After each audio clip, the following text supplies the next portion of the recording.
One of the texts useful for understanding the Passion narrative in the Gospel of Mark is Psalm 22. As Nathaniel Vett writes in his recent monograph, Writing with Scripture, Scripturalized Narrative in the Gospel of Mark, from the moment of Jesus' crucifixion until his death, one scriptural source comes to the fore. The episode of Jesus on the cross is framed by its use of Psalm 22, Septuagint, Psalm 21. It is not merely that specific elements of the psalm show up in Mark's account of Jesus' death. It is also that, as Jonathan Robinson argues, scriptural typology continues to play an important role in the Christological meaning of Mark's Gospel. Most prominent are the Psalms of the Righteous Sufferer, Psalms 22 and 41.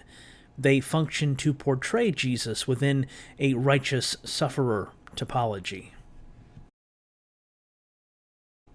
The evangelist's employment of Psalm 22 in the writing of his account of Jesus' death is unsurprising, given the various themes and motifs taken from the writings of ancient Israel found elsewhere in the Gospel.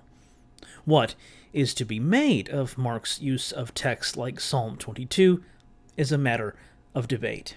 In his excellent book, Scripting Jesus, the Gospels in Rewrite, L. Michael White contends that the Passion narrative as we have it is in reality an attempt to take previous traditions and give them a fuller body.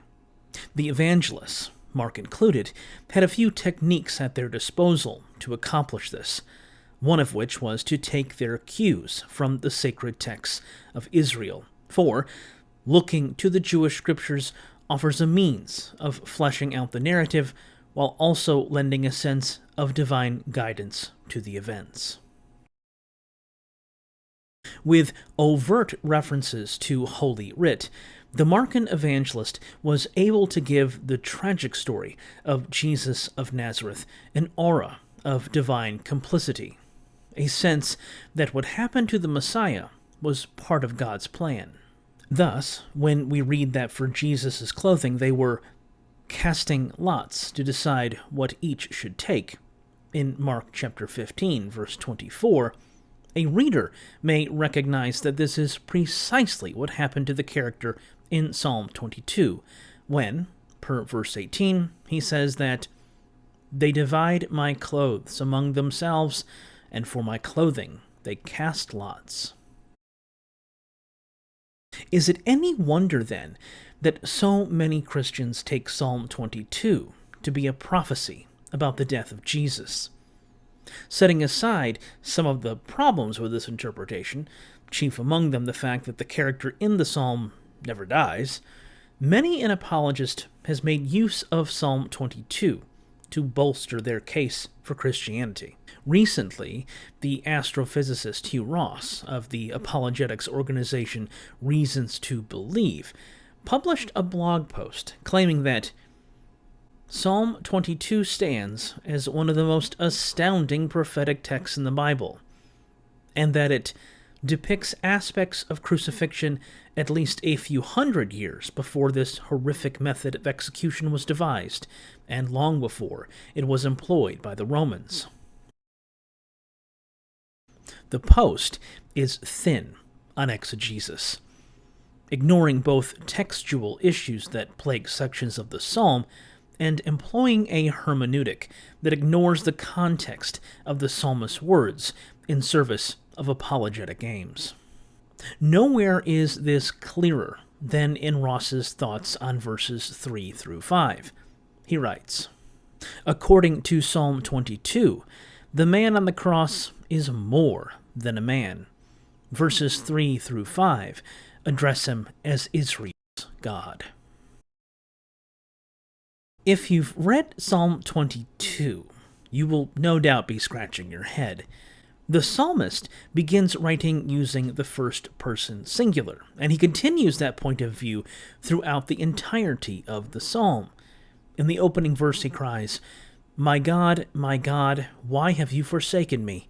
Why are you so far from helping me, from the words of my groaning? Note first the use of the first-person pronouns, by which the psalmist refers to himself, my and me. Then note how he addresses the deity, employing vocatives, my God, and the second-person singular pronoun, you. This point of view continues into verse 2. O my God, I cry by day, but you do not answer, and by night, but find no rest. Again, the first person to address himself, and the second person to address the deity. When we get to verse 3, the beginning of the section, Ross claims addresses the man on the cross as God. Nothing about the point of view has changed. Yet you are holy, says the psalmist to the deity, enthroned on the praises of Israel. In keeping with the psalm thus far, the psalmist uses the second-person pronouns to reference God. If verses 3 through 5 are, like verses 1 through 2, the psalmist addressing the deity, whence Ross's interpretation? He has invented it, pure and simple. Ross is not new to bizarre interpretations of biblical texts. In his book, The Creator and the Cosmos, How the Latest Scientific Discoveries Reveal God, Ross devotes an entire chapter to the relationship of modern cosmology to the Bible. Entitled Big Bang, the Bible Taught It First, it claims that texts like Job chapter 9, verse 8, He alone stretched out the heavens, reveal an early understanding of cosmic expansion.